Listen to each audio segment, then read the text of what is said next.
Today we're going to be talking about two movies that have James Franco in them. I have no other creative intro other than that.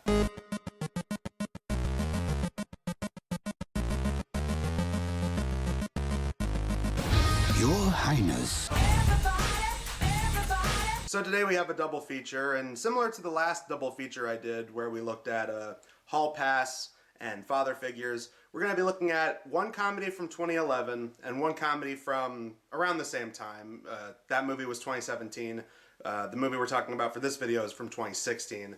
And the two movies are Your Highness and Why Him?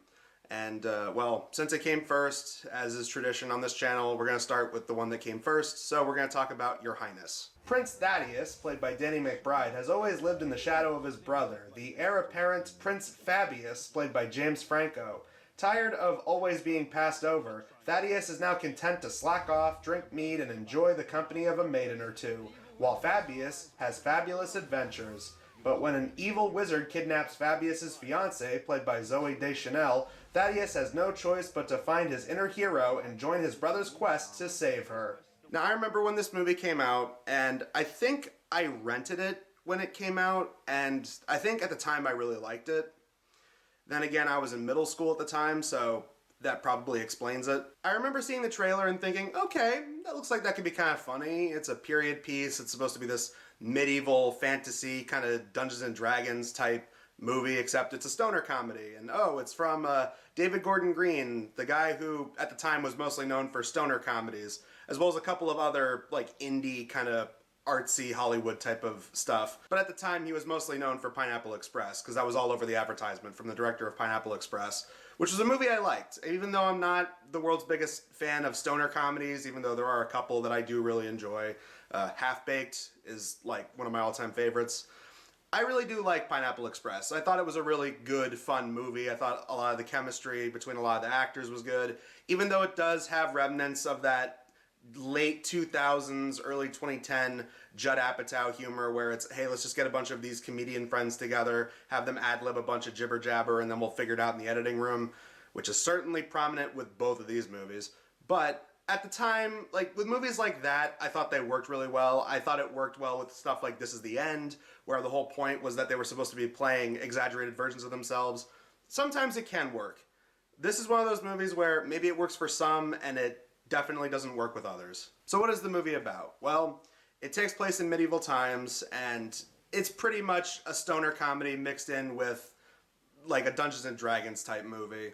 The two main characters are two princes, two brothers, played by Danny McBride and James Franco, even though they don't really look anything alike. Oh my God, I've missed you so. Oh, God, great. And I also found it interesting that James Franco is supposed to be the older brother of the two, even though Danny McBride looks considerably older. Then again, he is supposed to be the brother who's the slacker. He's always going out smoking frankincense and myrrh and getting wasted on mead and whatnot. So I guess maybe all that medieval hardcore partying ages you, I guess. I alone understand how to properly prepare for a quest, masculine garments, proper good collie to smoke upon. Meanwhile, Prince James Franco is the more heroic of the two. He's the kind of guy who, he's like a Robin Hood if he was a prince kind of deal. He goes out with his band of men, they go out countryside, they fight off evil bad guys, help protect the people of the kingdom, and one day he comes home with a Cyclops' head in a bag. Behold, the head of Lazar's mighty Cyclops. And a woman to marry. This woman is played by Zooey Deschanel, who throughout the entire movie looks completely uninterested with everything that's going on. Brother, kingdom. She is radiant.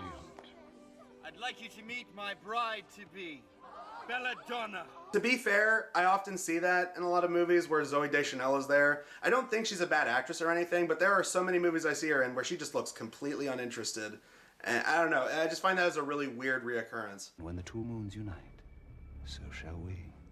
So they're set to marry. Danny McBride does not give a shit about any of that. He's kind of jealous of his brother's success. Sick and tired of everyone sucking upon your tits because you ought to become king.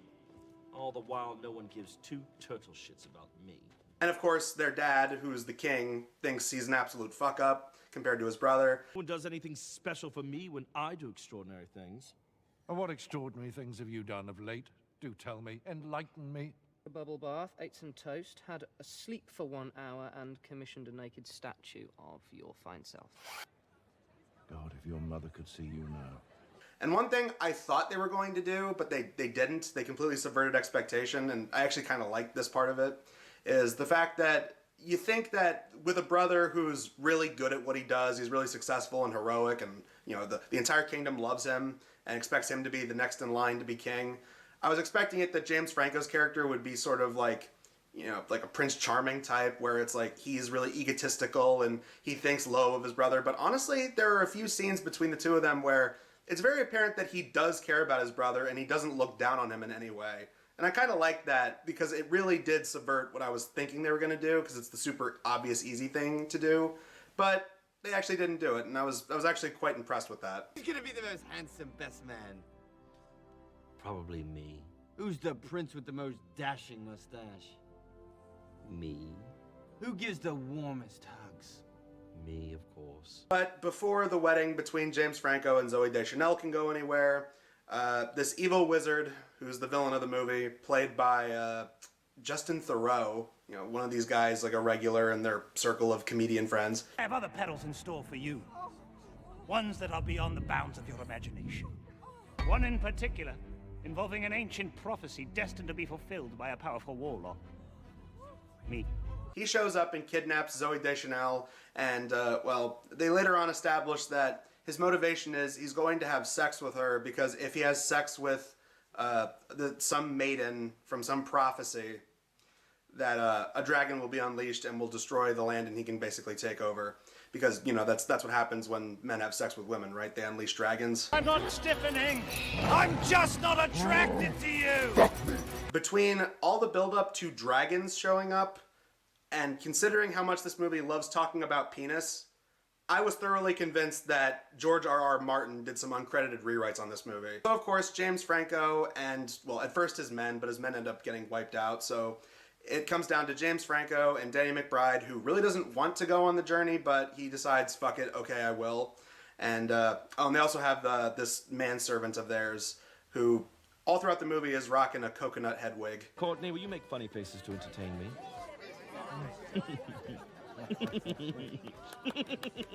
No! Never triangle face. I hate triangle face. It scares me.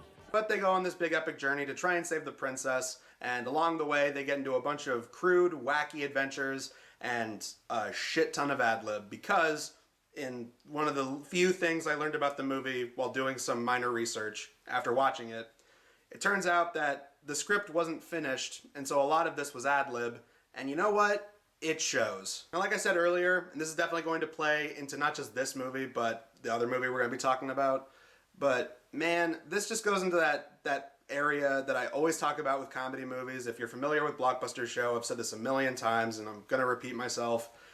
I can't stand comedy movies, especially modern ones, where they either don't have a finished script or they're not confident with the script. So what they do is they just go, oh, well, we have a bunch of comedians. So, you know, you guys just banter back and forth. You guys just, you know, just ad-lib, just improv, do whatever you want. You guys are comedians. You're funny. We'll figure it out later. We'll figure it out in the editing room. And boy, there is just so much of that. Killing his seed willy-nilly as he makes his way through that orgy. Which is a damn dirty shame, because I did like the premise. It's like, okay, you want to have a vulgar rated R comedy set in this medieval land. Like, you could do something with that. But, man, like, a lot of the ad-lib in this is just really flat and just really uninteresting. And it just comes off like they have nothing to work with. Which is, like I said, it's a shame. It's just a waste of a good concept. You have a medieval fantasy kind of movie, and the best you can come up with is people bantering about penis. It was more or less just heavy petting with a brief moment of penetration. Courtney's new haircut. Doesn't it make his head look like the tip of a penis? It's hilarious. I heard that he has fungi on his genitalia as a result. Also, he organizes orgies. And if it isn't that, it's the thing that I always talk about with rated R comedies when they don't try. When they can't think of a joke, It's just have somebody say something dirty, say something sexual, have them say motherfucker, or talk about how they're gonna go jerk off, or how they don't give a shit, or something like that. Seriously, like, coming from a guy like me who likes penny and stocking, and, you know, all throughout, like, late elementary school, early middle school, used to watch things like Tourette's Guy and Angry Video Game Nerd, that's saying something. I mean, if you can't think of a joke, and the only joke you can come up with is having them say something inappropriate, all the while swapping out words like they with thy or thou or whatever, come on. Glimmering, the cold air licking your tits. It's right there! Whoa. Suck it! Yes, I know, but what if he butt-fucked her? Would you still like her? There are a couple comedic set pieces throughout this thing. One of the early ones, and I remember they put this all over the advertisements. There's this like little like puppet creature that's like a Yoda type character, except it's purple. And that's the one thing I'll give this movie. The practical effects are actually really good. Like that's the thing. This movie doesn't look cheap. It looks like an actual like medieval fantasy type movie. And you can tell they put a lot of budget into it, because there's lots of good practical effects like that. Journey be long and twisted and sensitive at hand. To what end must man go to discover the depths of his ecstasy? Think hard, strong warriors. But going back to my complaint with the comedy, it feels like they had one idea for a joke, nothing else, and they just ran with that for the whole thing. Because it turns out this wise old sage character, this like little puppet guy, the joke they do with him is that it turns out that he's a pedophile, and he was apparently molesting James Franco since he was a boy. When I was younger, we'd take our shirts off and jump on the bed. Playful secrets. Don't tell Father. It's just, like I said, waste of potential with that. Later on, there's a Minotaur that Danny McBride has to go up against. And again, practical effect, it looks really good.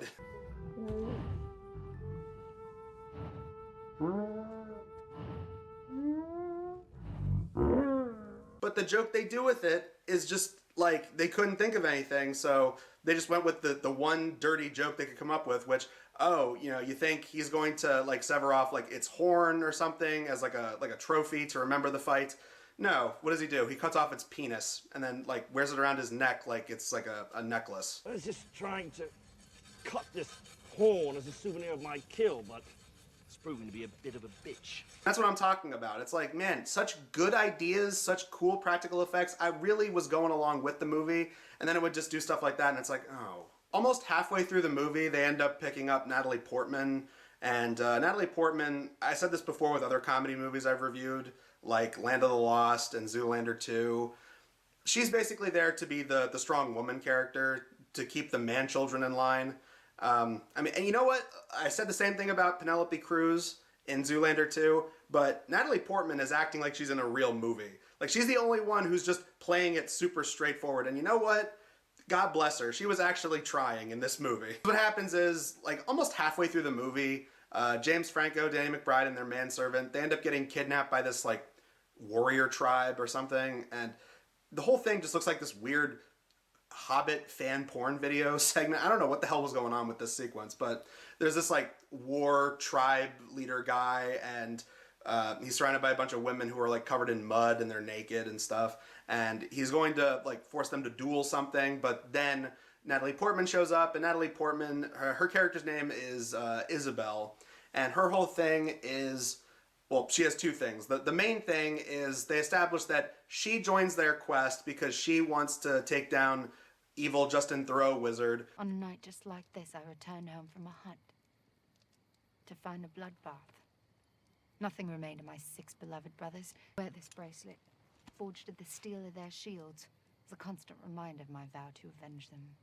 My only advice would just be to keep your head up, hang in there, live every day to the fullest, have sex as much as you can by campfire when you're all alone and your brother is out gathering wood.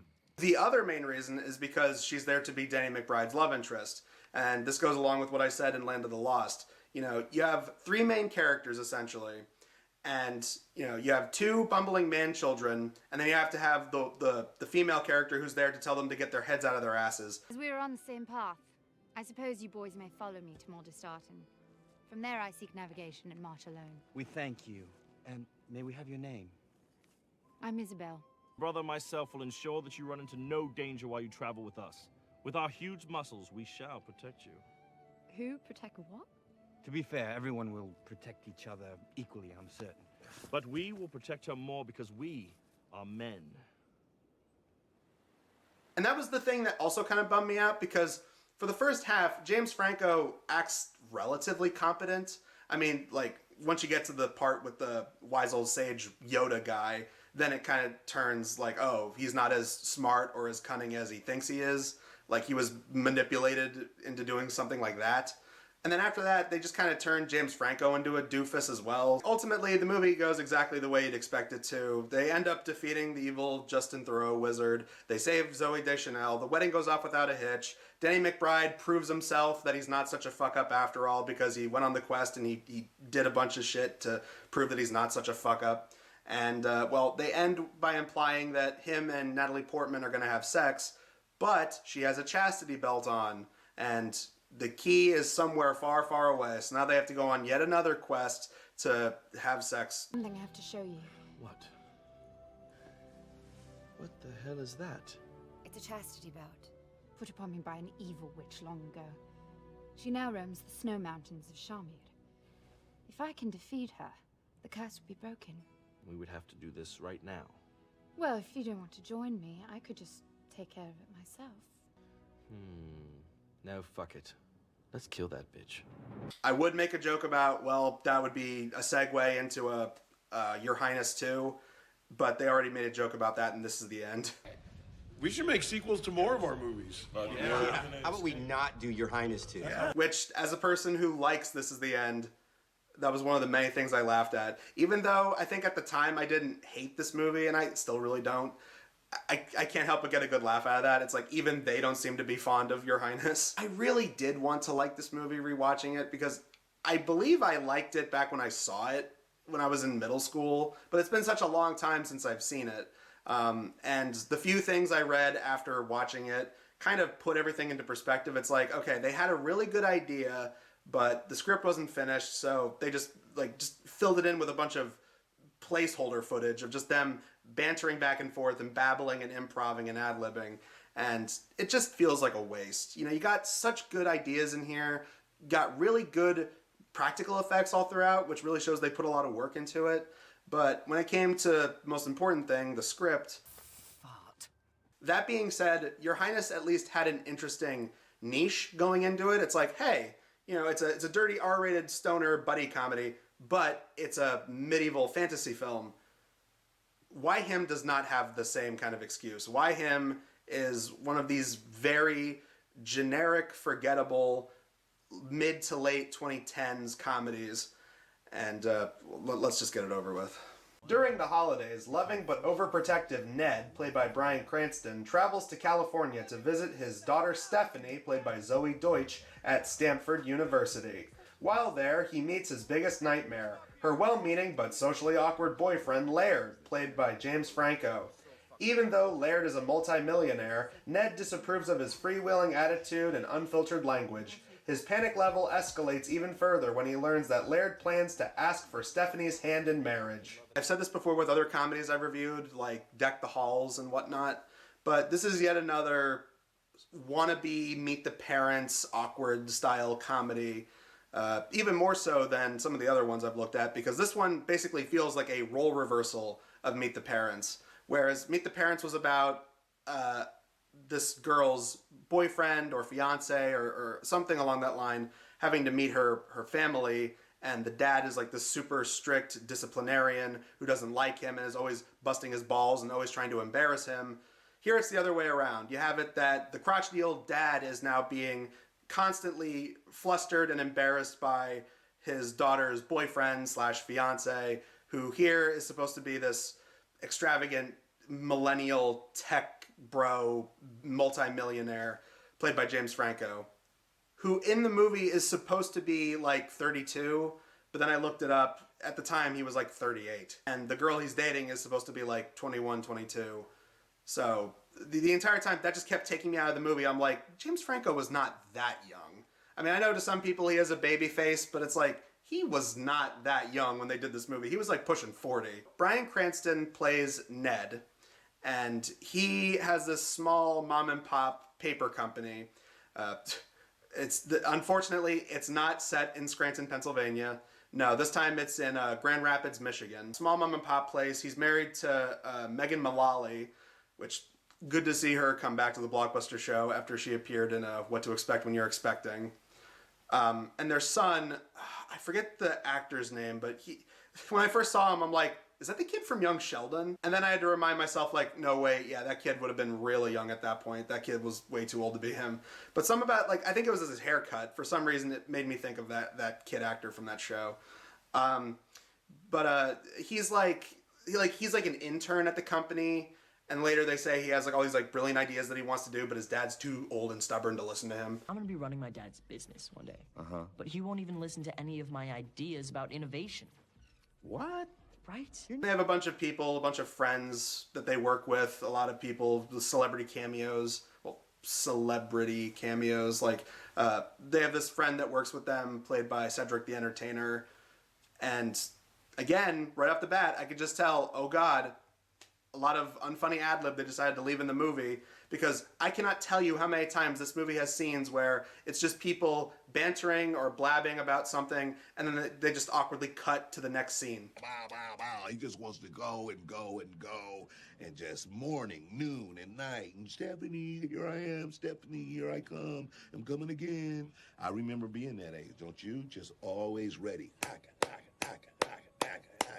There are so many times where it just feels like, well, okay, we can't think of a joke to end on. You know, we really didn't have a whole lot to do, so just have everything go awkwardly silent, and then next scene. But anyway, when they're celebrating Ned's birthday, they get on a video call with his daughter Stephanie, played by Zoe Deutsch. And, well, she's at college at the moment. She's going to Stanford.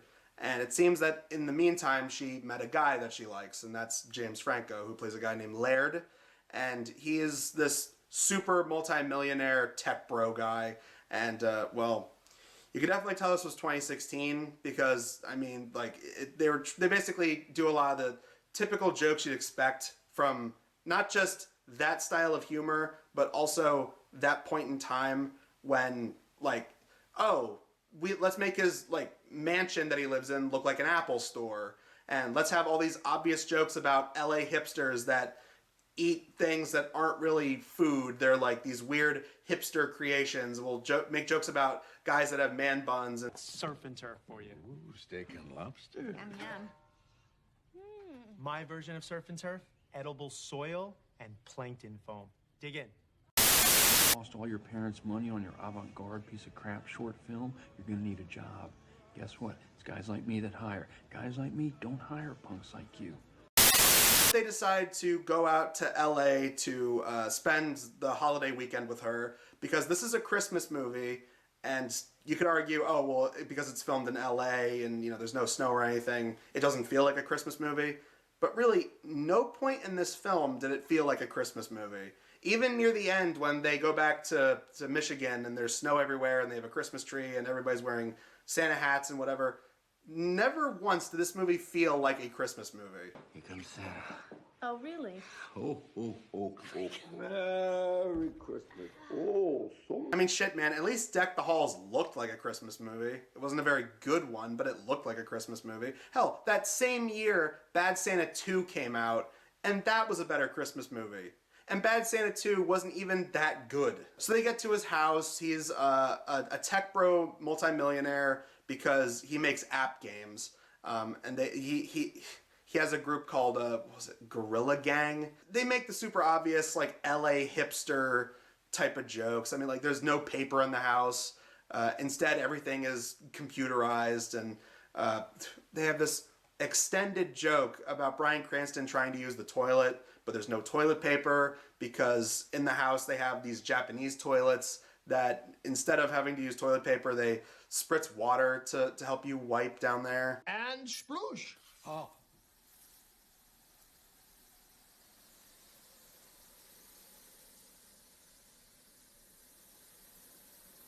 He has this personal assistant played by poor Keegan-Michael Key. You know, Jordan Peele went off to become like a horror director and make all these like, you know, horror films. Like a lot of people saying he's the new M. Night Shyamalan in a good way, not in an insulting way or anything. But yeah, you have people saying that he's like the next big breakout director, that people are going to see his movies just based on his name alone. And poor Keegan-Michael Key is stuck doing dumb comedy bits like this. I mean, I said the same thing when he showed up in the 2018 Predator movie. And yeah, they have him mincing his way through this funky Hans and Franz German accent. You just do this Pink Panther thing? Pink Panther. The Pink Panther from the Pink Panther movies. When Kato attacks Inspector Clouseau to keep him sharp. That's really old. I never heard of it. I'm not familiar either, but it sounds absolutely charming. The movie is way too long. This movie is almost 2 hours, and it feels so repetitive after a while. The two key jokes they keep doing is James Franco says inappropriate things in front of them, and everybody's just like, ooh, probably shouldn't have said that. Ooh, we have a 15-year-old son. Ooh, that's just so awkward. Oh, geez. Fuck it. You should, Laird. This is a 15-year-old child, so we don't really... Oh, shit. You don't say fuck? No, Mom, You don't say fuck? Heck yeah, I cuss. No, you don't. You do? Yeah. Oh, he cusses? No. Yeah, really? No, What's you your favorite don't. cuss? And if it isn't that, it's Bryan Cranston getting in awkward situations. Like at one point, he tries to crack into James Franco's computer to try and dig up any dirt that he has on him. And again, another extended scene that goes on way too long. You have it that he's trying to guess his password, and he pulls up the one piece of paper in the house, which is a sticky note, and it turns out the password wasn't even remotely inappropriate. I'm gonna log it in. Stephanie's dude. Oh, actually sweet. 2016. We're in. The IT guy breaks in to James Franco's computer, but then James Franco apparently has it set up so perfectly that not only does the IT guy's computer get hacked, but his whole house gets hacked. Like his power goes out. Stay the fuck out.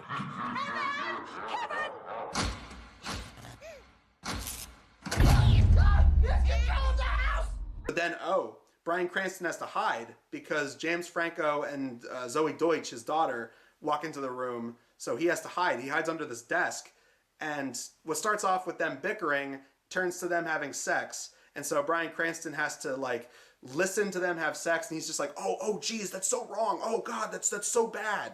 It's that principle of they couldn't think of a joke, so they just went for something nasty and just thought, hey, if we have somebody say fuck, or we talk about something sexual or have something sexual or gross happening, that automatically substitutes for an actual joke, right? I would say this movie is even worse in that department compared to Your Highness, because at least Your Highness had creative visuals to, like, distract from that.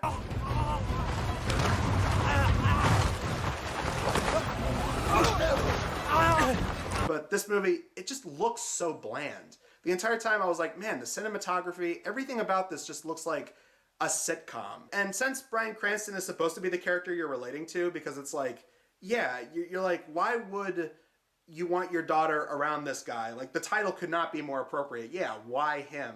Like, because he's a multimillionaire. That was the only reason that I kept thinking that actually made sense. Because it's like, she doesn't seem to like him all throughout the movie. There are constant times where she's like, don't say that in front of my family. Oh, don't do that. And you're like, why is she with him? Because that's the thing. When they actually do have a serious moment in this movie, it's like, this movie did not earn that whatsoever. Like, this entire movie building up to this point, when you actually have a serious moment where you have the somber piano Full House music playing in the background, and she's talking about how she fell in love with him because he reminds her of her dad. You're both the most honest and authentic men that I know. It comes out in totally different ways. Oh, well. Laird has literally no filter. He's a very good guy. And I love him.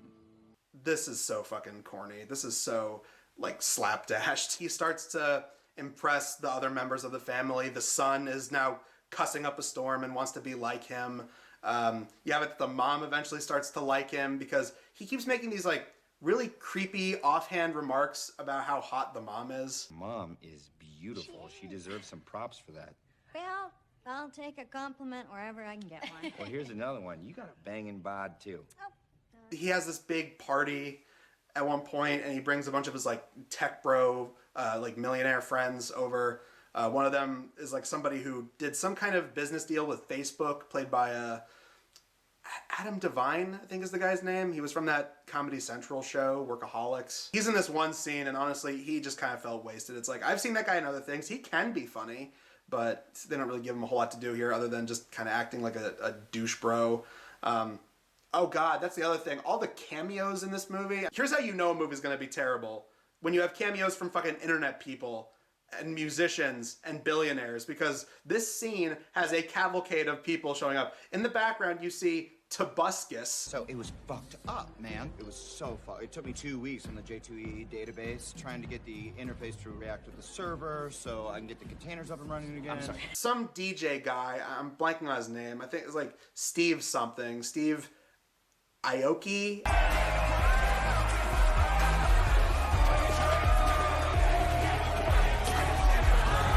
And the creme de la creme of it all, you get a cameo from Elon Musk in this fucking thing. Yeah. Tesla Elon Musk? Yeah.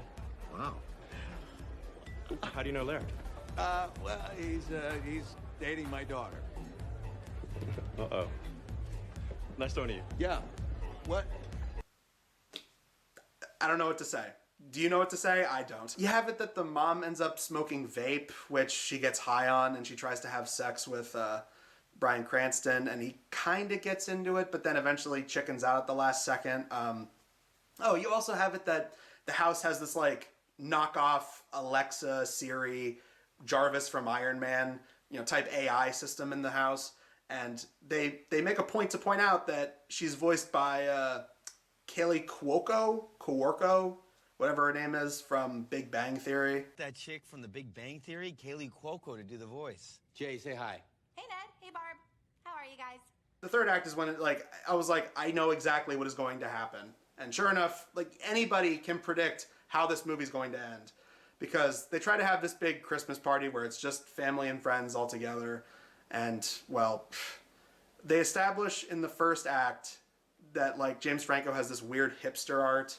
And the centerpiece of it in his living room is he has this giant tank full of piss that has a dead moose carcass inside of it. Dead moose suspended in its own urine. It's meant to symbolize the way that our culture has imprisoned our minds. It's like that old Hitchcock rule. When you set something up in the beginning, you obviously have to pay it off later. So you just know, because they established that it's in like a giant glass tank that's built into the wall, you know that fucking thing is going to smash and a bunch of urine is going to fly everywhere. And sure enough, it does. Because a fight breaks out between everybody. They start to reveal secrets about each other. Like, Bryan Cranston, he ends up losing on this big deal with Dick's Sporting Goods. So his company is starting to go down the tubes. Talk with the group here about your proposal, and we just can't go for it. I'm sorry, pal. We really appreciate you offering us such a sweetheart deal. The fact is, we're just not doing a whole lot of printing these days. Meanwhile, what James Franco isn't telling them is that he's also going down the tubes financially, but he doesn't want to tell anybody that. He's trying to keep that a secret. So all this comes out, they start fighting, and then sure enough, one thing leads to another, the glass ends up breaking, and you have it that all the urine comes flying out and it gets over everybody, and the moose carcass ends up landing on top of their son, and he gets the dead moose's nutsack in his face.